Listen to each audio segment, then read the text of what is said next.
Hello everybody, welcome to the Coaching Conversation. I'm Graham Wiley and I've been coaching business leaders for the last 2 decades. In this series we're going to explore some of the things I've seen and learned in that 2 decades and hopefully help you see how you can become more focused, more effective and hopefully happier in your life. So it's now time to sit back, relax and enjoy the Coaching Conversation. Hello everybody. In this edition of the Coaching Conversation, I'm going to talk about how it feels to be coached. Surprisingly enough, as a coach, I have actually been coached myself personally many times over the years. And that coaching has been a combination of coaching and mentoring. And it's been done for me with some really talented coaches, some really skilled coaches, people who really know both their profession and in many areas the subject matters that we were specifically trying to work on. Now, as a coach, it may feel a bit strange that you need another person to help you do that. But coaching yourself is really quite difficult. It's difficult to be objective. You only know what you know. And it's quite hard not to get into a loop of the same old way of thinking. So having a third party interject and a third party to ask challenging questions or present new ways of thinking about something is really very helpful. Obviously, as a coach, when you are being coached, you recognise much of the tools and approaches that are being used by the coach and the mentor, but that doesn't negate their effectiveness. Equally, as a coach being coached, you can also learn a lot. You can pinch some techniques from other masters. So what does that tell me about how a coachee feels within the program that I'm conducting?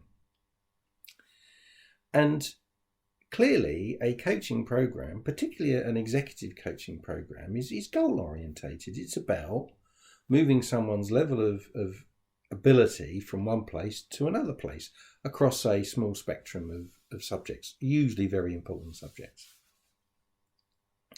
And sometimes when we say important, we could also mean challenging and sensitive, difficult. And so as a coachee, how does that feel? The emotions become quite diverse because you can become really excited about the opportunity to tackle things that perhaps for a long period of time have proved quite hard to deal with. At the same time, fear of failure. 9 times out of 10, this is being paid for by your employer, the sponsor. And any lack of progress is clearly going to reflect on you as the coachee more so than the coach. And it's also going to put pressure on you in a way to deliver against the expectation, whatever that is that the sponsor has of you as an individual and your career.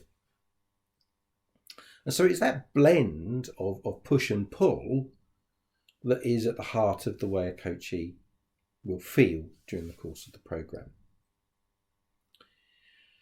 Depending on the progress that they make, depending on how fast they go and how far they go, their level of confidence will wax and wane during the course of the program.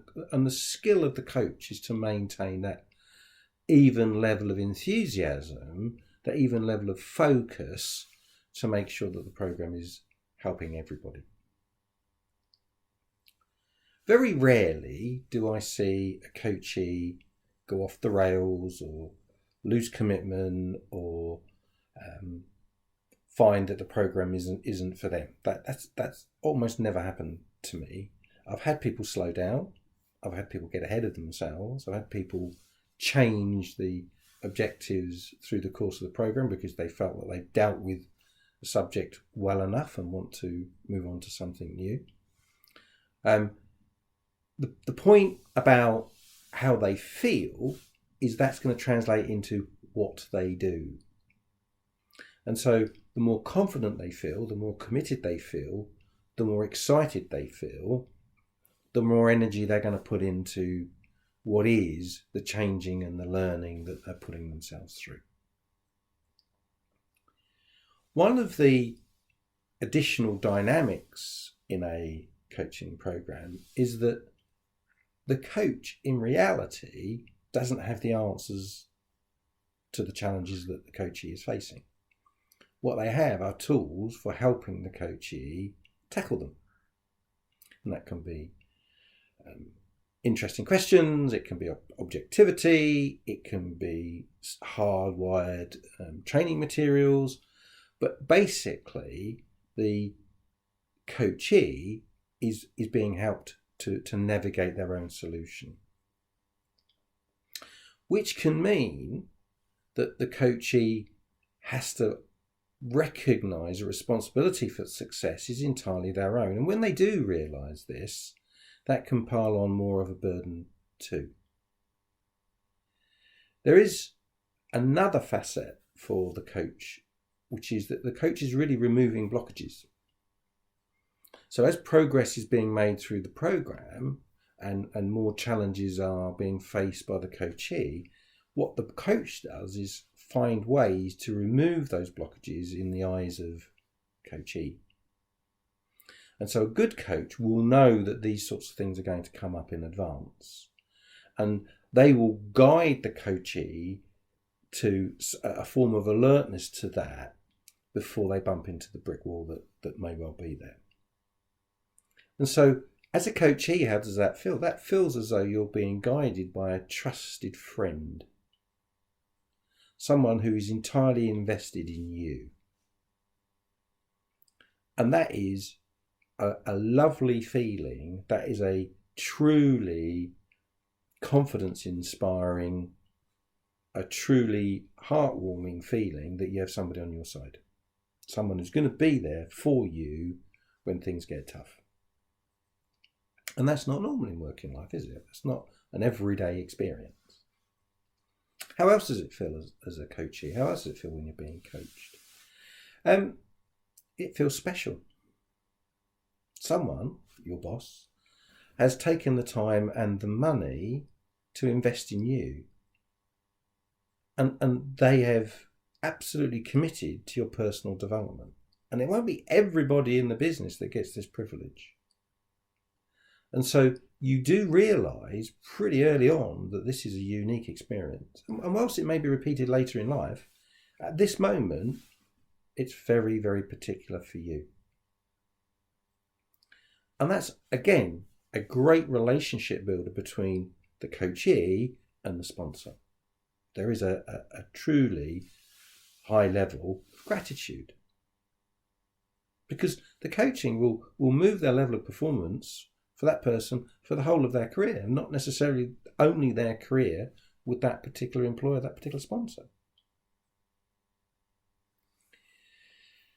The other feeling that a coachee will have during the course of a coaching program is that if I'm not careful, this might be overwhelming. I may be taking on far more than I can chew, because I do have a day job as well, you know. I have got other things to do. This is just on top of them. And so as a coach, it's very important that you strike an effective balance between prioritising the things they've committed to doing in the coaching program and not jeopardising the day job, not jeopardising the daily responsibilities.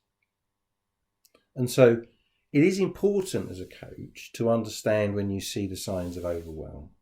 It doesn't happen very often because of the level of energy that is generated, but it can happen, particularly if the first attempts at these new things don't go as well as you'd have liked. So coaching, how does it feel? It feels many, many things. It feels exciting, it feels endorsing, it feels challenging, you feel special, you feel pushed and pulled, and at the same time excited and very, very, very positive. And the beautiful thing about that is it's infectious. All the people around you see the positive effect that's happening to you as a coachee and get behind you and also behind the sponsor. They see the sponsor as a benefactor, as someone who is genuinely committed to the development of their people at a personal level. So if you're thinking about a coaching program, if you're thinking about applying one for your staff, or you're thinking about joining one internally for yourself, that's the kind of emotional spectrum that you're going to enjoy. So there you have it, the latest edition of the Coaching Conversation. Hope you found it interesting, hope you found it useful. You can find out more about our coaching programs at theexecutivemindset.co.uk. If you want to reach out, you can send me an email at theexecutivemindset@sagegreen.com. You can book a free 30-minute session at theexecutivemindset.co.uk, which will give you a really good feel for how coaching could help you. And if you've really enjoyed the session, do please rate us, do please give us a review. And nothing more for me to say other than see you next time.